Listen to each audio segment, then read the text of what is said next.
trees have a wide variety of sizes and shapes and growth habits. Specimens may grow as individual trunks, multi-trunk masses, coppices, clonal colonies, or even more exotic tree complexes. Most champion tree programs focus finding and measuring the largest single trunk example of each species. There are three basic parameters commonly measured to characterize the size of a single trunk tree: height, girth, and crown spread. Additional details on the methodology of tree height measurement, tree girth measurement, tree crown measurement, and tree volume measurement are presented in the links herein. A detailed guideline to these basic measurements is provided in the Tree Measuring Guidelines of the Eastern Native Tree Society by Wilblausen. Summaries of how to measure trees are also presented by various groups involved in documenting big trees around the world. These include, among others, A. American Forestry Measuring Guidelines, B. National Register of Big Trees, Australia's Champion Trees, Tree Measurement, Champions and Verification, C. Tree Register, a unique record of notable and ancient trees in Britain and Ireland, how to measure trees for inclusion in the Tree Register, and D. NZ Notable Trees Trust. Other parameters also measured include trunk and branch volume, canopy structure, canopy volume, and overall tree shape. Overviews of some of these more advanced measurements are discussed in Wilblausen above and in Suga Search Measurement Protocols by Wilblausen and Jess Riddle, September 2006, and Tree Trunk Modeling by Robert Leverett and others. The appropriate measurement protocols for multi-trunk trees and other more exotic forms are less well defined, but some general guidelines are presented below. Height. Tree height is the vertical distance between the base of the tree and the highest sprig at the top of the tree. The base of the tree is measured for both height and girth as being the elevation at which the pith of the tree intersects the ground surface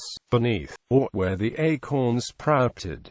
On a slope, this is considered as halfway between the ground level at the upper and lower sides of the tree. Tree height can be measured in a number of ways with varying degrees of accuracy.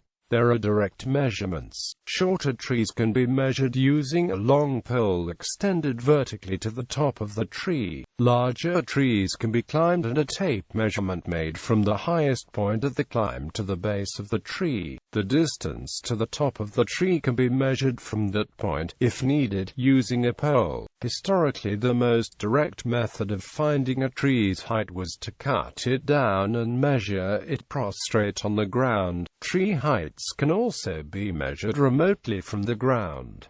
The most basic remote height methodologies are all variations of the stick measurement. The height is calculated using the principle of similar triangles. A short stick is held out pointing vertically at arm's length by its base pointing vertically. The surveyor moves in and out toward a tree until the base of the stick above the lower hand aligns with the base of the tree and the top of the stick aligns with the top of the tree. The distance from the lower hand to the surveyor's eye is measured. The distance from the lower hand to the top of the stick is measured, and the distance from the eye to the base of the tree is measured with a tape. The ratio of distance from the eye to the hand is to the distance from eye to the base of the tree, as is equal to the ratio of the length of the stick to the height of the tree, provided that the top of the tree is positioned vertically over the base. X length of stick equals tree height. A second method uses a clinometer and a tape and is commonly employed in the forestry industry. This process applies the trigonometric tangent function. In this process, the horizontal distance is measured to the trunk of a tree from a sighting position. The angle to the top of the tree is measured with the clinometer. Horizontal distance at eye level to the tree trunk x tangent theta equals height above eye level.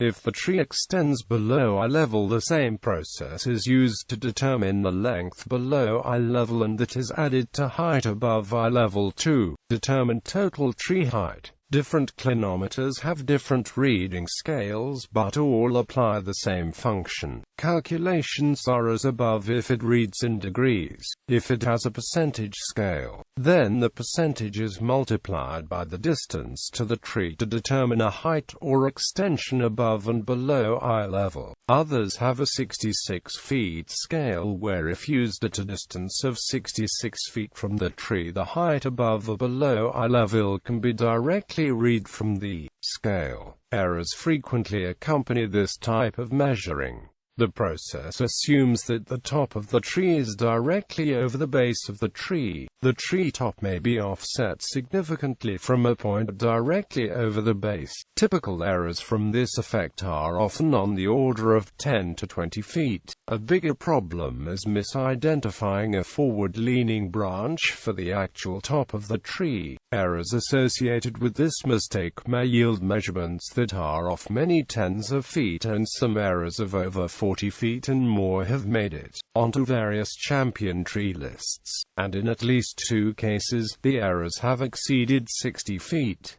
A third remote method is called the sign height method or ENS method. It requires the use of a laser rangefinder and clinometer. In this method, the distance to the top of a tree is directly measured by the surveyor using the laser rangefinder. The angle to the top is measured with the clinometer. The height of the tree top above eye level. The same process is used to measure the extension of the base of the tree below or even above eye level, since the measurement is along the hypotenuse of the right triangle and both the top and bottom triangles are independent. It doesn't matter if the tree top is offset from the base, as this does not affect the calculation. In addition, the top branches of the tree can be scanned with the laser rangefinder to find which top is actually the tallest, and the major error of misidentifying the top can be avoided. If the true top of the tree is misidentified, the height measurement for the tree will simply be short by some amount, and will not be exaggerated. The height will be correct for the target being measured. With calibration, multiple shots, and a technique to deal with scales that read only to the nearest yard or meter, tree heights can typically be measured to within 1 foot using this methodology. Other measurement techniques include surveying with a transit and a total station, extended baseline method, the parallax method, and the 3 verticals method. Girth is a measurement of the distance around the trunk of a tree measured perpendicular to the axis of the trunk. Use of girth to arrive at an equivalent diameter is an older forestry measurement that is still used. In the United States, girth is measured at a height of 4.5 feet above ground level. Elsewhere in the world, it is measured at a height of 1.3 meters, 1.4 meters, or 1.5 meters.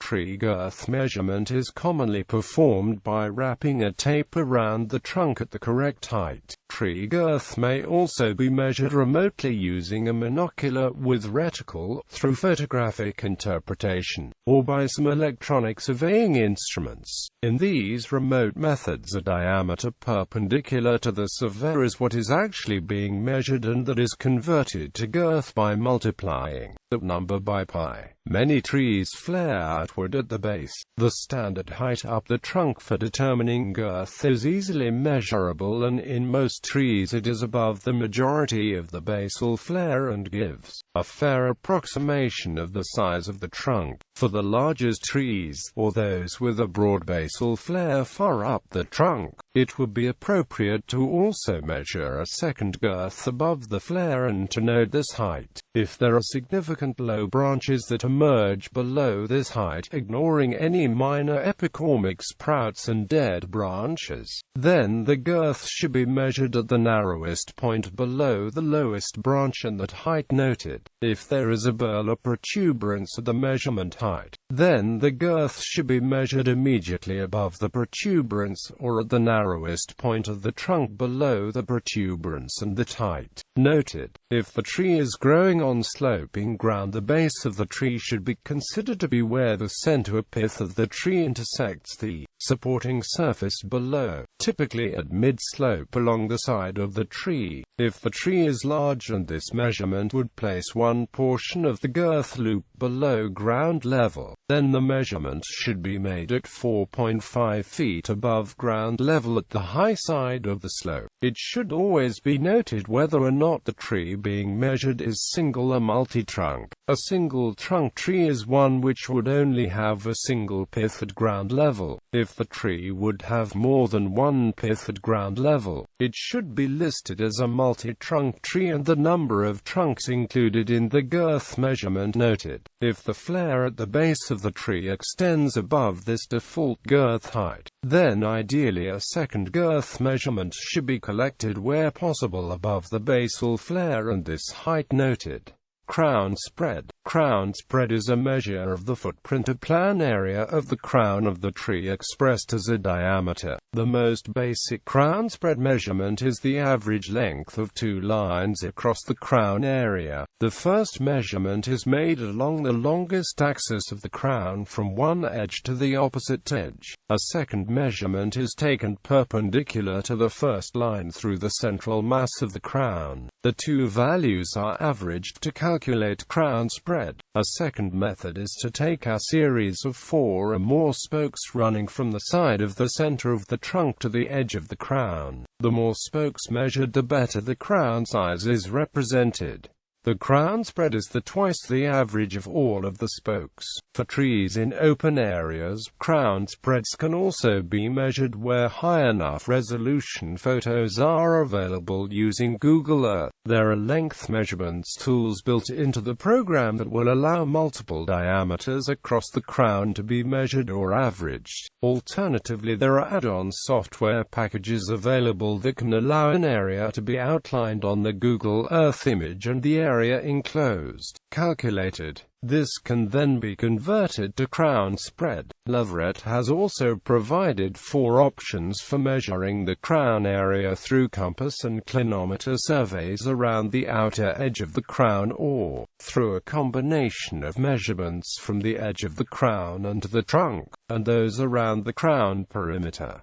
Maximum crown spread and maximum limb length measurements can also be measured if needed. Crown volumes can be measured as an extension of the basic crown spread measurement. One method is to map a network of points on the outer surface of the crown from various positions around the tree and plotted by map position and height. The crown itself can be subdivided into smaller segments and the volume of each segment calculated individually. For example, the crown could be subdivided into a series of disc-like slices by elevation, the volume of each disc calculated, and the total of all the discs are added together to determine crown volume. Frank developed a simpler method that requires measuring average crown spread, height of the crown from base to top, and matching the crown profile to best fit of a family of crown profile shapes. The method calculates the volume enclosed by rotating the selected profile around the axis of the tree given the measured crown length and average crown spread, volume and canopy mapping. Tree volume measurements may include just the volume of the trunk, or may also include the volume of branches. Volume measurements can be achieved via ground-based or aerial methods. Ground-based measurements are obtained by the use of a monocular with reticle, laser rangefinder, and a clinometer. Aerial measurements are direct tape measures obtained by a climber in the tree. A monocular with reticle is a small telescope with an internal scale visible through the glass.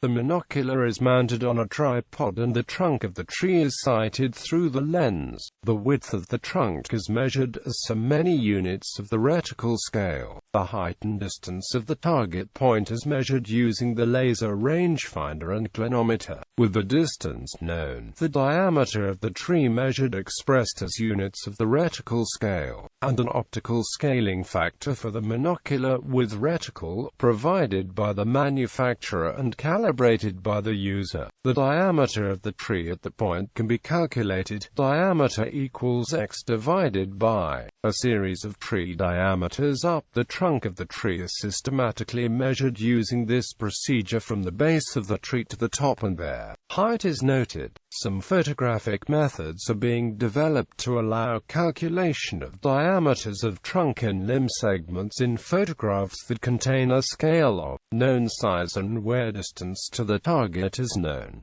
Tree climbers can physically measure the circumference of the tree using a tape. The climber will ascend into the tree until he reaches the highest safe climbing point. Once this point is reached, a tape is pulled up along the side of the trunk via a drop rope. The upper end of the tape is lightly tacked at this point and allowed to hang freely down the trunk. The distance from the highest climb point and the top of the tree is measured using a pole that extends from the tree top to the anchor point of the tape. This height is noted and the diameter of the tree is measured at that point. The climber then rappels down the tree, measuring the trunk circumference by tape wrap at different heights with the height of each measurement referenced to the fixed tape running down the trunk. Whether using the aerial or ground-based methods, the diameter or girth measurements do not need to be evenly spaced along the trunk of the tree, but a sufficient number of measurements need to be taken to adequately represent the changes in diameter of the trunk. To calculate trunk volume, the tree is subdivided into a series of segments with the successive diameters being the bottom and top of each segment and its length equal to the difference in height between the lower and upper diameter. Cumulative trunk volume is calculated by adding the volume of the measured segments of the tree together. The volume of each segment is calculated as the volume of a frustum of a cone, where volume equals h. A similar, but more complex formula can be used where the trunk is significantly more elliptical in shape, where the lengths of the major and minor axis of the ellipse are measured at the top and bottom of each segment. In areas where the trunk bifurcates, the trunk will not have a circular or simple elliptical diameter. Blazon, as part of the Suga search project, created a wooden frame that would fit around the odd-shaped section and measured the position of the surface of the trunk with respect to the frame. These points were plotted on a graph and the cross-sectional area of the irregular trunk shape was calculated. This area was, in turn, converted to an equivalent circular area for use in the volume formula. Many trees flare outward significantly at the base, and this basal wedge has a complex surface of bumps and hollows.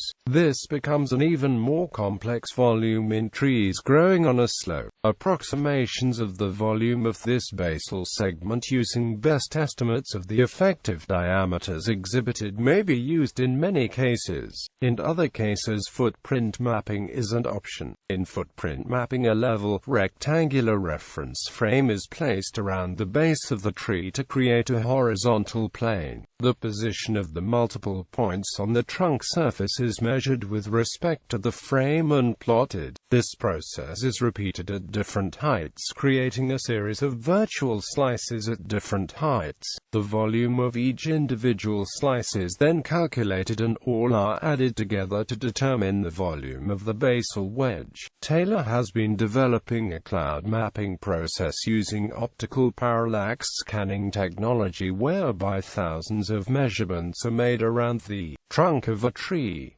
These can be used to recreate a three-dimensional model of the trunk, and volume data is among the values that can be calculated. Canopy mapping is the process whereby the positions and size of the branches within the canopy are mapped in three-dimensional space. It is a labor-intensive process that is usually reserved for only the most significant specimens. This is usually done from a set position or a series of positions within the tree.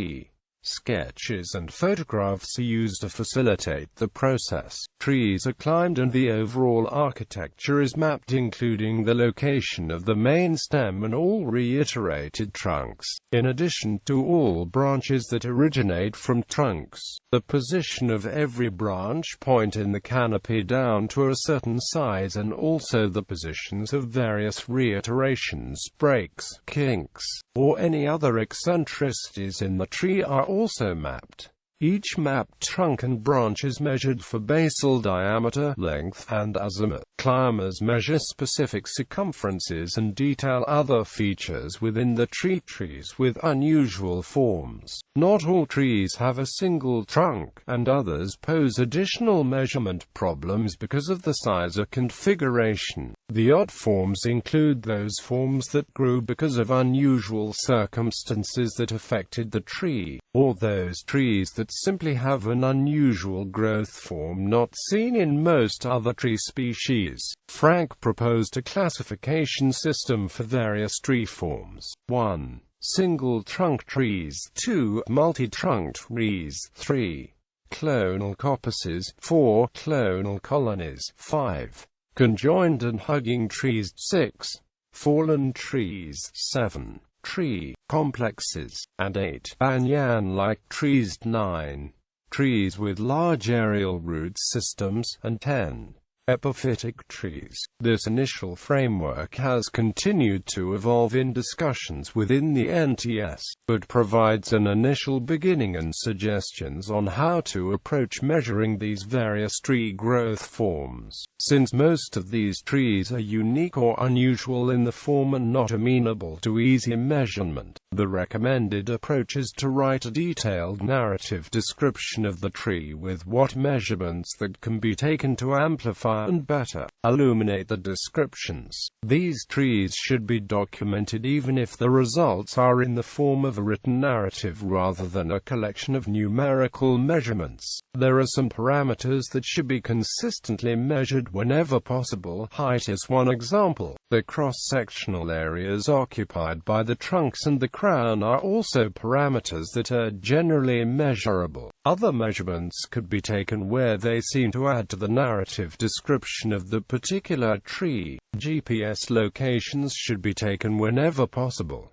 Absent a GPS instrument, the locations should be pulled from Google Maps or topographic maps. Beyond these basics, values like number of trunks larger than a prescribed value, the maximum girth of the largest trunk, and whatever seems appropriate for the particular tree grouping should be recorded. Photographs of these unusual trees are important as they can immensely improve the understanding of what is being described, and help others to visualize the tree. A processor system is needed whereby the photos of a particular tree can be associated with the description of the tree in the researcher's notes. The goal of the narrative and measurements is to document the tree or tree grouping.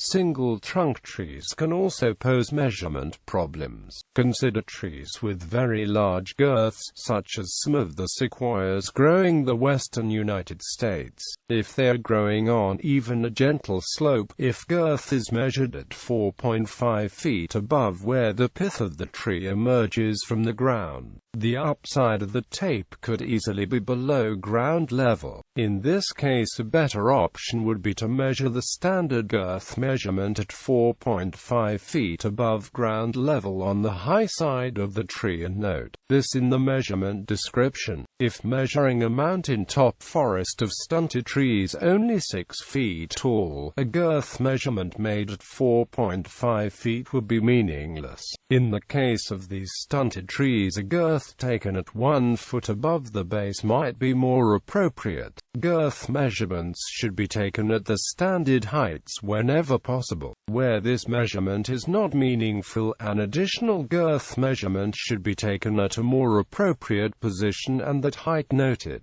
Multi-trunk trees are the most common form after single-trunk trees. Often these represent separate trunks growing from a single root mass. This occurs frequently in some species when the initial trunk has been damaged or broken and in its place two or more new shoots grow from the original root mass. These are genetically the same. but as the growth form is different, they should be considered as a different measurement category than single-trunked trees. These multiple trunks commonly will grow together to form a large combined mass at the base and split into individual trunks at greater heights. If they are individual trunks at breast height, then the individual trunks can be measured separately and treated as individual single-trunked trees. If they have grown together at breast height, then a measurement of the combined girth should be made at that height. The number of trunks incorporated into the girth measurement listed. If the tree splays outward dramatically at breast height, then the girth should be measured at the narrowest point between breast height and the ground and that height noted. Other girth measurements guidelines outlined for single-trunked trees, such as low branches and burls,